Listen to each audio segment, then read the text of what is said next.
Doctor, thank you so much for being with us here tonight. Thank you very much. Thank you. Since this isn't your first time to join us in one of our events, what is your overall assessment in this development over the past years in the legal community? I think it's a very good development because we have never had a vehicle to encourage young lawyers. I mean, the problem that lawyers are facing today, it's a big market. It is a very competitive market. We have a lot of qualified young lawyers, and there was a lot of need for someone to put them all together, assist them in finding their way in life, because I remember when I graduated, the number of jobs that were available to us as compared to our number is much higher than what is available today. So I think this initiative by the law is very commendable. I think it will bear fruit, and I'm happy to tell you that I meet a lot of people who have attended these events.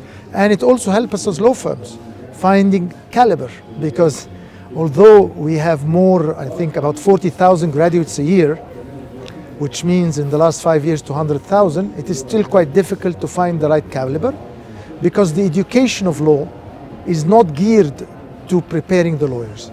It is not geared to preparing them for the Egyptian market, not like Harvard or Yale or Stanford, where they prepare them to hit the ground running from day one, be able to work. There is a major gap, and I think at least for us as law firms, this gathering is very important because it allows us to recognize young talent, and it allows also young lawyers to see how the profession is progressing and even be able to see role models. And what do you think is the best tool for lawyers to market themselves? Young or old? I would say all, like for both. Now, if we're talking about young, the story for young is very clear. He must be better educated. Now, the graduation of university is no longer sufficient. The number of lawyers with an LLM or an SJD is becoming more and more every day. So the first thing, he has to improve his talents, whether by specialized courses or by a master. He must make himself unique.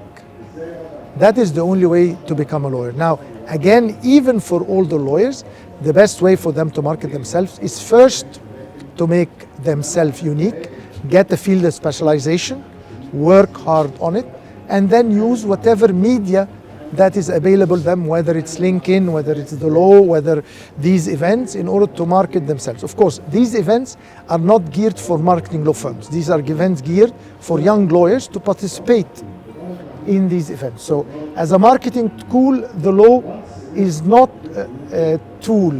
This event is not a tool for getting clients, but it's a tool for something equally important, which is finding talent. And even with 40,000, I have to tell you, we last time we did I think about 150, and we only took 2.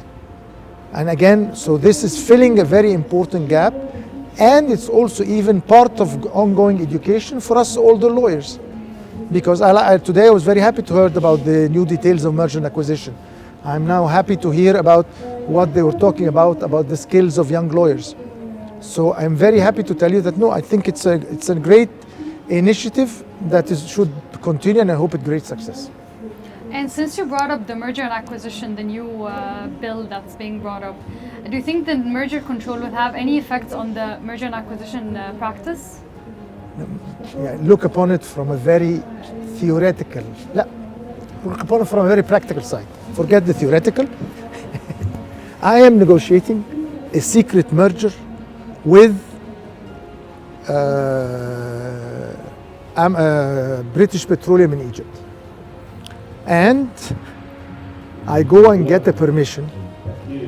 Number one, by going to get a permission, the information will be leaked.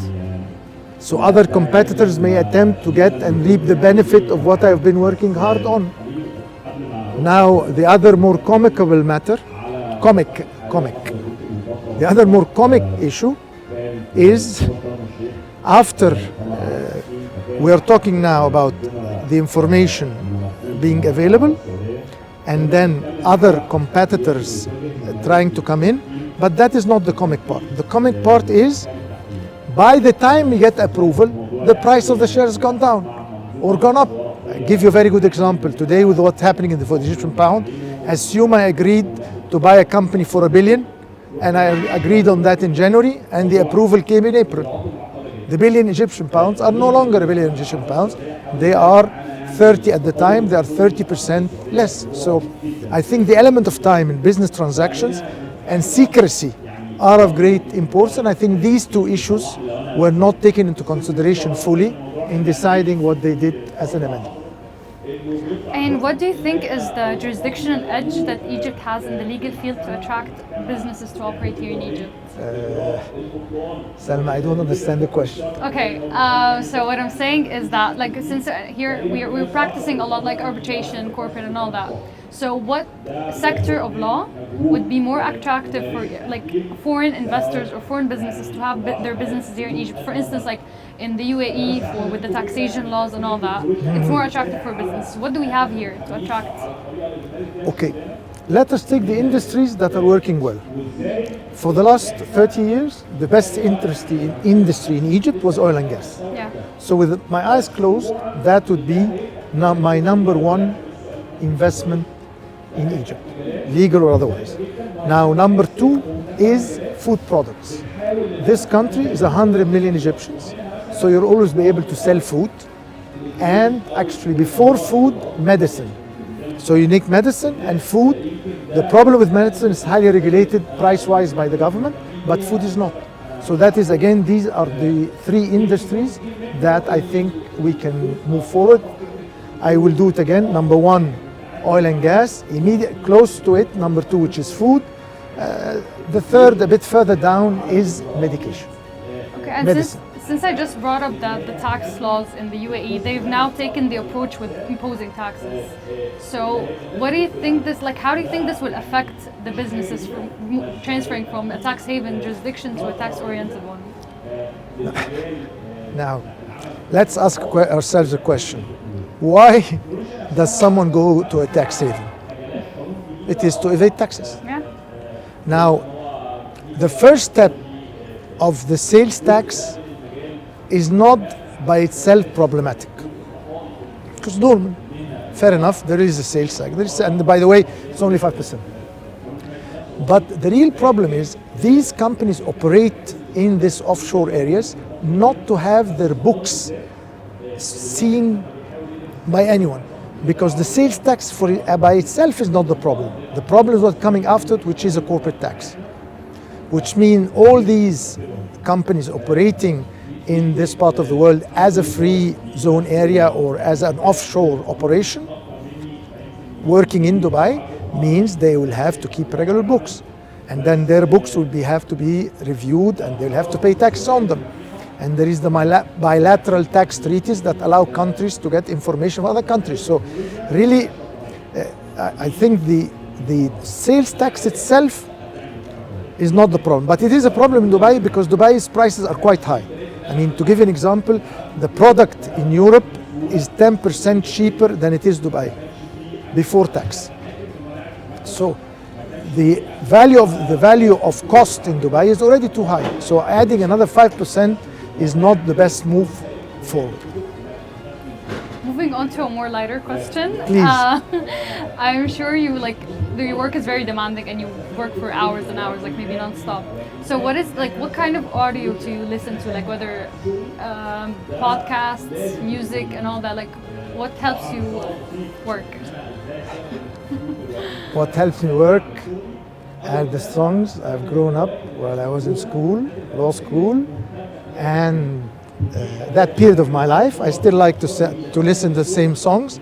And I'm happy to tell you I have a young daughter, Yasmin, whom listens to the same songs. So we both drive together the car and we listen to the same songs. But I'm still where I was. I have not moved. That's really nice. And what is your hobby that you enjoy that actually helps you become like more creative in your field? Well, I mean, the hobby I used to have for a long time was water skiing. And I have to tell you, it was very helpful because when you're water skiing behind the boat, you have no time to think about anything else. I mean, we deal with problems all day long, and our problems are complicated and complex. So your mind all the time cannot help but think. So when you're behind the speedboat and your life depends and you're worried about if we're doing it in the Red Sea, sharks in the water, that helps you clear your mind. And I think this is the best. The second thing I like doing is walking, and this also helps me clear my mind and swim. We've reached the end of our interview. Thank you you very so much much for your time. I really Thank enjoyed you very it. much, and I'm enjoying this event very much. Thank you.